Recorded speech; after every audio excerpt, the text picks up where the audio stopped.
Hello again. Thanks for joining us. This is Chris Snowdon. You're watching the Swift Half with Snowdon, the fortnightly half-hour chat show, shall we call it? I don't know. We're here to illuminate anyway, and to help us illuminate things this week, I'm delighted to introduce Angela Knight, who has a very extensive CV, which I won't go all the way through, but she was an MP during the Thatcher Major years, Economic Secretary to the Treasury. She's also been at the Office of Tax Simplification.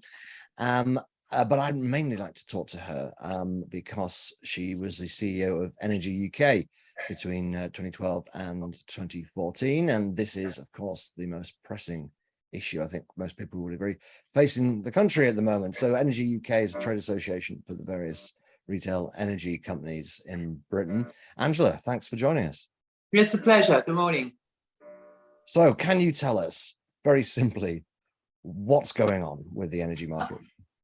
You know, it isn't simple because there's so many things going on. So good question. I'll try and do my best. I mean, one of the main problems that we have at the moment is that the world price of gas is high.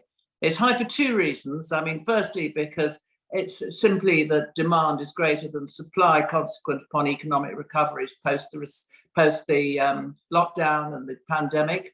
And secondly, because of the consequences of the Russian invasion of Ukraine, because Russia is such a big gas supplier, and particularly to Europe, not particularly to the UK, of course, but particularly to Europe, that the European sanctions against Russia has resulted in effect with Russia more or less turning off that gas supply to Europe. So put it all together, and the mix says you've now got a very high global price for gas. And we use gas for central heating, but gas is also used for producing electricity, for electricity generation. And as one looks ahead to the winter, where demand gets higher, so those global prices have been going up. I'm hopeful, though, that we will start to see a stabilization at some point because reserves are getting full. Gas doesn't, is starting to come from other places as that price is, made it attractive to import from other places. And also because in some respects, you've almost got countries fighting against each other for the gas, and that's not helpful. And there's some international discussions taking place now. But really, the winner at the moment is Putin on his economic war, but unfortunately also on a psychological war, because look how worried people have got. He's right up there with the winners, and that's a very bad place for it to be. Can we just quickly define what we mean by the global price of gas? Because I think some people have a bit of misunderstanding about that. Yeah. That's basically an average price, isn't it? Because I mean, the price of natural gas in America is much lower than it is in Europe, and it's probably lower in Australia, perhaps, than it is in Europe.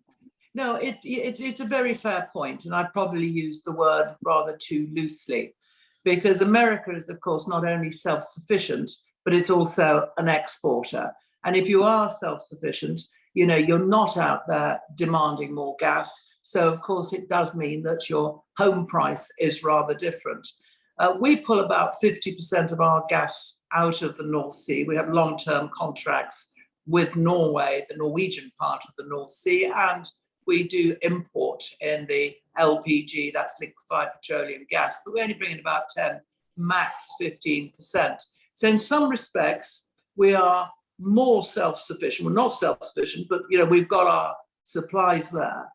So the part of the market that to us is global is that you've got all the European countries wanting gas, you've got Japan playing in the same market, and ourselves. That collectively is a very big block of gas consumers. And so it's these countries really who are driving that gas price up as much as anybody else. And one thing I hear some people sort of say or ask is, well, if we're secure with our own energy in the UK and we're pumping about half of it from the North Sea, that's ours. So why can't we just keep hold of that and ignore the rest of the world? Yes, I know it would be very nice if we could actually insulate ourselves, but we can't. As I say, we get half out of the North Sea. I wouldn't be at all surprised if this winter that half doesn't start to increase, because more wells, that previously have perhaps been too expensive to operate start to get operated. So I wouldn't be surprised, if, as I say, if we brought out more. But there's a place that we need to get to, which is generating more of our electricity from other sources, not gas. We need to do something about our overall gas consumption, which is insulation, so that if you bung some of these measures together, you're not going to be able to do it this winter, and it's going to take a few years, but that starts to bring us much more in control of our own resources. But those companies that are pulling oil and gas out of our part, if you like, of the North Sea, these are big international companies. They're pulling out gas and oil around the world. So when some people say, well, why can't you just, take their profits? The answer is we're actually taxing at 65% now, that part of their profits that we can get at, which is high, and getting commitments from them to continue to invest either in additional drilling or in wind farms or the like, or both. So we've made some really good steps in that direction. But I think, it is not hindsight just to say we should have started thinking about this 10 years ago. It is, in fact, the reality, because 10 years ago, and as you rightly said, I was 2012, 2014, I was, in fact, the first chief executive to pull together, I was hired to pull together a number of trade associations into Energy UK. All the focus at that time, political focus, external focus, was all about build the wind farm, shut down the coal, head for a much lower carbon mix. And there's nothing wrong with that, but what it never looked at was the transition period. How do you get from A to B? Because wind is intermittent. You've got to have your backup there. And secondly, it was always predicated on the fact that gas prices would be low. So that normal stress testing did not take place. And that is why we are now behind the curve. But that doesn't mean that you can do nothing, but we are behind the curve. And one aspect that we could do something about, perhaps two. One is, both of them are technical. One is decouple the price of gas from the price of electricity. And I'll explain in a moment what I mean by that. And secondly, is actually, what do we mean about the gas content that we pull out of the North Sea? Does it have to be actually in high natural gas percentage as it is at the moment? So let me explain what I mean. The way that electricity, our wholesale price of electricity, is decided is like this. Think of a pool in which every generator in the country is connected to that pool, whether it's nuclear, whether it's onshore wind, offshore wind, solar, gas generators, or even, an offshore wind. I've got offshore wind. Anything you like, all connected to that pool. Now, at different times of the day, the demand is different. And National Grid, or an offshoot of National Grid, decides what the demand is. So know the demand, and then the number of generators required to produce that demand come on to the pool. But the pool price, which is set about every half hour, is on the last generator that joins, which is the most expensive. And that determines the pool price. At the moment, it's gas. So, some of those renewables, and certainly the nuclear, can produce at a much cheaper price, but they get the gas price. Alter the algorithm, in fact, split the pool into a low carbon pool and everything else. Alter the algorithm, and that could give us a 20% reduction in our wholesale price of electricity. That's some of the technicalities that can be addressed quickly and need to be addressed quickly. So what is the logic behind that system? Because I know the EU are looking at doing what you say, I think, basically there, which is to decouple this. What's the justification for having it in that way in the first place, so that the most expensive energy is the set price, effectively? Because it was supposed to be the green energy. So therefore, what by doing when the algorithms were set, and you're absolutely right, it's reflected across European pools in a similar manner, because of course we're all part of the same market and the same discussions. The new energy, the low carbon energy, the wind farms and so on, when they started, it was all pretty expensive stuff. So the algorithm was set so that the wind farm got the higher price by that process. Since that algorithm was set, the cost of offshore wind particularly has come down, onshore winds come down, and so they can generate at now a lower cost. The price of gas has gone up. So what had been set on the assumption that the minority producer would just get, would get the money it needed, is now in a situation where there is a huge distortion, and we're paying very significantly more than we should be for our wholesale price of electricity. Vitally important, dare I say it, for industry, because industry is the big electricity user. You can argue that we domestic are the bigger gas users, but industry is the big electricity user. So there's a whole piece of technicality there, which will, I'm sure, cut through some contracts, but not all of them, because a lot of those low carbon farms, the offshore and onshore, have a guaranteed price, so it wouldn't cut through them. We're in a situation in which real strong force majeure measures need to be made and need to be taken, and that's one of them. Sort that out. I'm just trying to think through this. So at the moment, something like wind obviously would be cheaper than gas. So we buy the wind at whatever the wind price is, as it were. Yeah. We buy the gas at whatever the gas price is. But given that the wind companies will know that people or governments or whatever, or their energy retailers are prepared to pay the gas price, wouldn't they just put their price up to whatever they know people will pay? Most of the wind, excuse me, most of the wind, the last 6-7 years, maybe slightly more, has been funded by a mechanism which is known as the contract for difference. And inside the contract for difference, there's something called a strike price. And that strike price is the guaranteed price. And what that means is that if the pool price is lower than the strike price, then they get a subsidy up to the strike price. If the pool price is higher than the strike price, then they pay back. So there's a whole chunk of wind that actually right now has a strike price possibly at half that which the pool price is. So again, you've got a sort of nonsense, because it's not paying back that one wants, it's a lower pool price. Then the other electricity, big chunk of electricity that's around is of course nuclear, which has been with us for a long, long time. And the nuclear, they're old girls and they just keep going.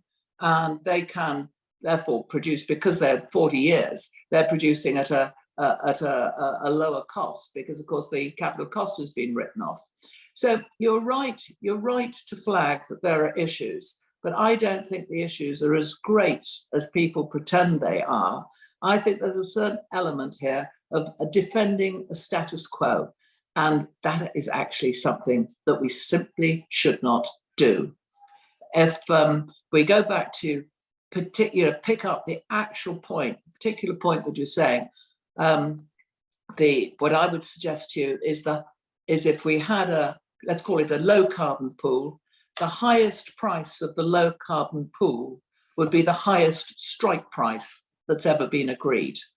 And then you've got the carbon pool, which is gas and a couple of coals, and that would be dependent on what is happening in the gas market. But what would we get? Probably about 50%, maybe 40% out of one of the pools and 50 or 60% out of the other pool. One lot of it is significantly lower than the other lot. Well, you can do the maths. The answer is your overall price of electricity will come down. And that is what is being talked about when they're talking about decoupling the price of gas from the price of electricity. Because it's only if you've been in the weeds like I was that you know that you've got this pool system operating. And I do hope, and actually I do believe that actually, inside government, or maybe I should say inside the two big departments of state which have a locus on this, which is the Treasury and the Business Department, there are people working on this right now. But I do worry, as I've just said before, that they'll come out and they'll say, too difficult. Nothing has to be put into a too difficult box at the moment. Right. And what do you think we should have been doing 10, 15 years ago? Because obviously you're right, people in government told me very similar to what you were saying, that, we're going to make this dash for net zero. We're going to close down the fossil fuel power stations. And if we fall a bit short with net zero, we'll just build some gas ones because they're very cheap and getting gas in is very cheap. Obviously that, we've seen the flaw in that plan now.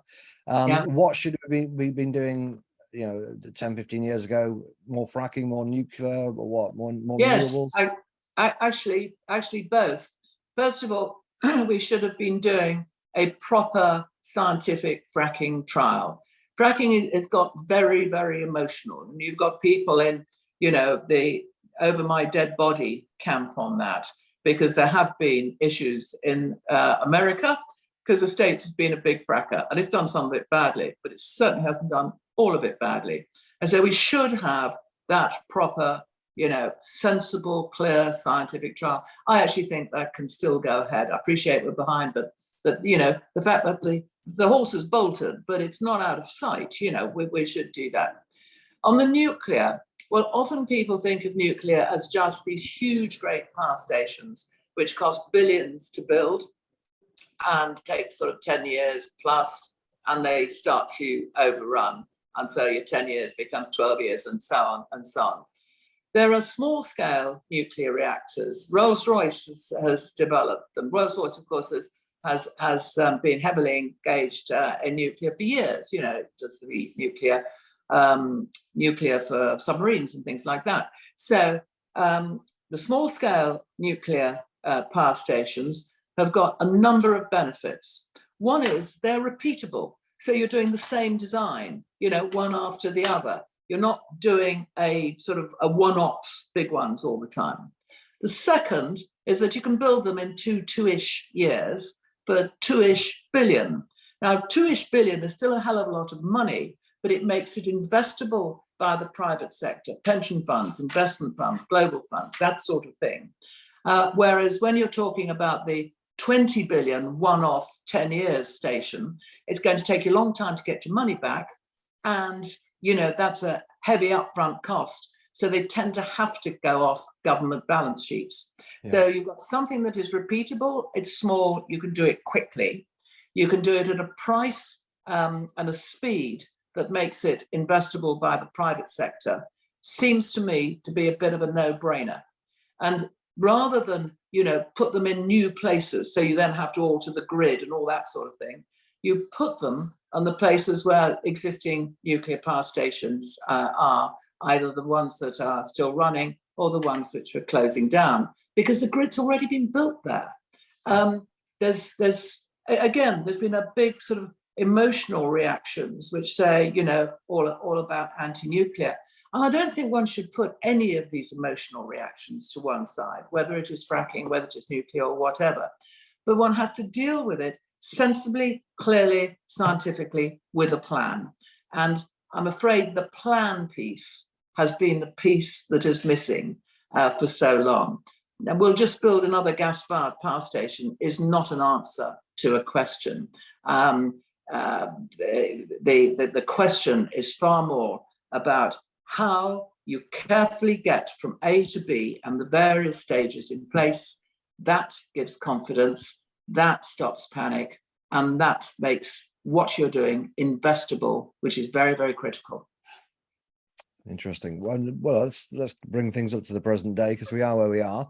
How are we going to get through the next 6 months? Have we actually got any power stations, be it coal or whatever, that we can revive over the course of the winter quite quickly? Yeah, we've got 2 coal ones, and they need to carry on. Where are they? They're in the Midlands area, and my understanding is that there are discussions taking place with them. That's only what I've heard, so I'm sort of relaying secondhand information. But self-evidently, if anything that we've got in the way of coal this winter, we will need to burn, because we're connected, as you know, by interconnectors. and has historically imported a certain percentage of our electricity, predominantly from France, but we can take a bit from Belgium as well. But if France is in difficulties, France has got about half its power stations down for maintenance, but also because there's a structural problem. So the chances are that France, who is the big exporter of electricity in Europe, will they'll be hard pushed to export this winter. So that's another reason why we need to have running everything that we can possibly keep running, because right at the top of the list has got to be keep everything going. It's got to be, our energy security. I appreciate that comes at a cost. It comes at a cost. You can't have everything. I think there's something though that needs to be in the psyche, both of people and of business. And it's called, can I actually reduce my own personal consumption or my business consumption of gas and electricity? And some of that is, the bit about turning down the thermostat and turning off the lights. And although it sounds trite and motherhood and apple pie and all those sorts of things and a bit condescending, there is something we actually do need to think about and do need to do.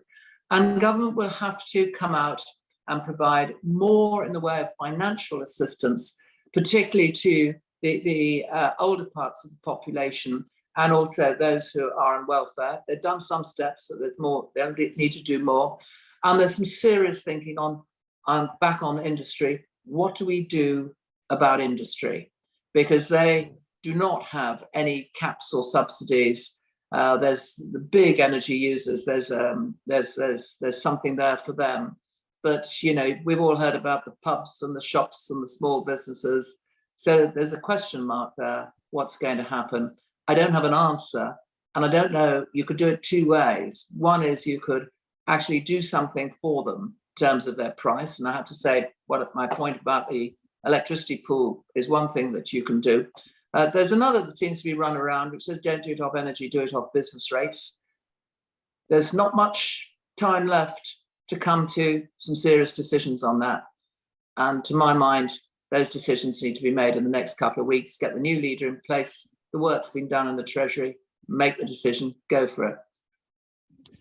Yes, indeed. I mean, I think that you're right. That is where the biggest problem lies, is with business, and yet bailing out every business that uses energy this winter is simply unaffordable, as far as I can see. I mean, we've pushed the envelope of what's affordable with COVID, of course, and it's hard to completely ignore the legacy of COVID with this, because you've got the government dishing out money to literally every household in the country. Everyone's getting £400 plus a council tax rebate. If you've got 2 homes, you get £800.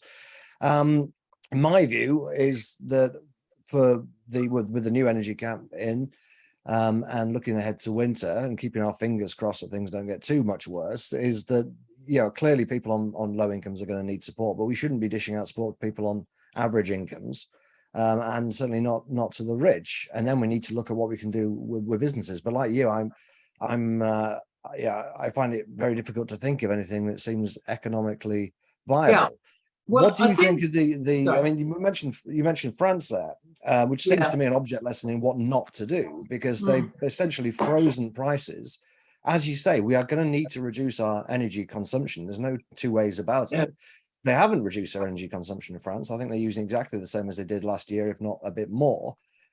Plus, they've got these problems with their own nuclear reactors. And so you've got the Prime Minister basically begging people to use less energy without really giving them any incentive to do so, other than threatening them with rationing, which may well happen. So you've got to let the price signal, we call it a price signal for a reason. It is telling us something. It's telling us to produce more and to use less. And we've been the government here seems to be a little bit inconsistent in its messaging on reducing consumption. I mean, we've got the price rise, which should be enough to motivate most people. But there's something in the Times a few days ago in which I can't remember who it was saying it, but they basically said, don't worry, we've got plenty of energy, we're not going to run out, and we're not going to start telling people to use less of it. But if we do get in that position, we're going to start sending vans out with loud hailers going down the street, telling people to use less energy. Well, just tell people to use less energy now. The whole of Europe needs to use 10, 15% less energy. So I don't know what my question is there, but I mean, what, Well, what do you think in terms of just supporting households? I hope you would agree yeah, with me that Macron's got it wrong yeah. there. Oh, Would you agree we need to focus on the least well off and let yeah. everybody else, I'm afraid that there's a whole load of us who are just going to have to suck it up. We've just Yeah. got to recognize that, prices come up, prices go down. There is inflation, inflation will come down. And you can't say that people have got a right, to only pay a certain amount for certain things and their livelihood and all that sort of thing. So we are going to have to suck it up. I was interested that Nadeem Sahawi sort of was putting a line in the sand at I think about £50,000, something like that, as an annual income, which is actually pretty high. That's and he very was high, saying yeah. he was saying helping people up to that. There's a couple of ideas out there. Well, there's a couple of ideas out there which, broadly speaking, I think are in the right place. Before I do that, I'm just going to pick up France, because I've had France raise with me a number of times saying, oh, well, they've only got a 4% rise in electricity. They have, but at the same time, they've bust their energy company, so it's now completely on the state. They've got a huge maintenance bill, and they've got to do new build. There are only three groups who can pay for all this. One's called the consumer, the other's called the taxpayer, and the third's called part the consumer and part the taxpayer. All that has happened in France is you've shifted it, from the consumer onto the taxpayer. The taxpayer is going to have a really lousy time in France with the way that they have dealt with it. So the sort of ideas that to me start to make sense are the ones which the suppliers have been putting forward. Now, the suppliers, of course, they're not making any money, as we all know. They are not. Not everybody does know that. A lot of people seem to think they're getting incredibly rich off this and profiteering. But The ones you're right. The ones who are getting rich are the ones who are pulling the oil and gas out of the ground. And as I said at the start, we're taxing them big time, that which we can get our arms around. The suppliers themselves are not making any money. And that, you don't just have to look at a supplier's account for that. The regulator has usefully packaged it all up and shows that, it's somewhere between plus 1% and minus 1%, i.e., that's a break even. It's a really tricky situation. The proposition that they've put up, which might actually work, is a form of buffer fund. So they say, we'll hold the price of energy at X. We may be able to, because we're buying forward and all that sort of thing, we may be able to at least take some of that cost on ourselves. But what we can't, we go into this buffer fund. The buffer fund is put together by the banking industry, underpinned by government. So it is in effect a series of soft loans. And then you decide, what X is and whether you taper it or not. Now, I would taper it. I would say, okay, depending where you are in your tax band, is probably the easiest way of doing it. Depends how much of this low price or held price of gas and energy that you get. But the point about that is this, is that it's not, a bung straight out of out of taxpayers' money into consumers. And the important reason saying, got to be careful doing that, is, the pound's already going down the floor, inflation's going up. We have to find ways which don't bust our public finances and don't fuel inflation. So if all you're saying to government, backstop loans from the banking industry, so we have effectively a soft loan, a secure from the bank, low interest loan, which suppliers can dip into, and as things stabilize, we can sort out how we pay it back. To my mind, that is a pretty good proposition. As I say, then I would make sure that the poorer elements got it and the wealthier elements didn't. That is, if you like, the political decision. The practical decision is that one.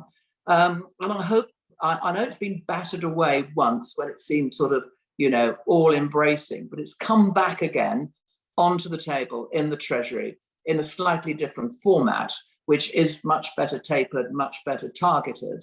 And that should be taken seriously. The piece that I'm unsighted on is the ease of implementation, because we're now in September. We get cold, we start to get cold in November. In fact, we can get cold at the end of October, which means that whatever is going to be done, we're still on the poorer ends of society and the older parts of society, whatever is going to be done has got to be done in a simple mechanism, not one that's going to, be terribly complicated. And I'm unsighted as to whether, using a tax system in the way that I've suggested, whether it can be. I think it can, but, and then it can be done quickly. But if it can't, then yes, build up for the future. But what will happen for this winter can only be some additional help, through either welfare payments one way or the other, pensions and social security. And just quickly, because we're running out of time, I would like to end on an optimistic note if we can. I have seen a few energy analysts being a bit more optimistic in recent days. I've seen some of them even saying that Putin can turn off the taps completely and it's not going to make any difference now. Loads of LNG coming in, coal and nuclear, what have you, have been revived. Is it possible that gas prices have peaked already in this kind of recent panic? It is possible, because gas prices have just come down. The last, I appreciate it's 2 or 3 days, but that's still indicative when over the last, if we've had 2 or 3 days when all they've done is gone up. So they have gone down. They have started to come down. The reserves in Europe, they are filling up. So that's good. That starts to ease the panic. Germany has not got any LNG ports. That's liquefied natural gas ports, where it can gasify the liquid gas that comes in the tankers. We've been gasifying it and shoving it down the pipeline, but it's building them. It's working out how to do it. And Germany itself, which is where some of the biggest problems lie, of course, has now started to get its plan in place, which is going to be dramatically unpopular. But at least it's got a plan in place, who it's going to restrict, if it has to restrict, what it's going to do about public buildings. And there's a whole long list. So if the panic is over, that's the point at which things settle down. I'm hopeful too that the great panic is over. I think that when we've got a plan here and others have got plans, other European countries, that also eases the panic. It doesn't mean that the price going roaring down to where it was before all this started. But, if we can bring it down, it's come down by about 25% from the peak. If we can get down another 25%, we're looking at a far more rational future than we've been frightened about for this last, 2-3 months. Brilliant. Well, fingers crossed. Absolutely fascinating talking to you, Angela. Thanks very much for joining us. Thank you at home for joining us as well. We'll be back in a couple of weeks for another episode. Until then, take care. Thank you in particular if you're a donor to the IEA. If you're not and want to become one, go to iea.org.uk/donate or patreon.com/IEA London. Take care. We'll see you next time, and goodbye. Well, if you enjoyed that conversation, why not watch one of these other videos? And while you're here, remember to hit the subscribe button and the notification bell. That way, you'll never miss out on a single IEA broadcast.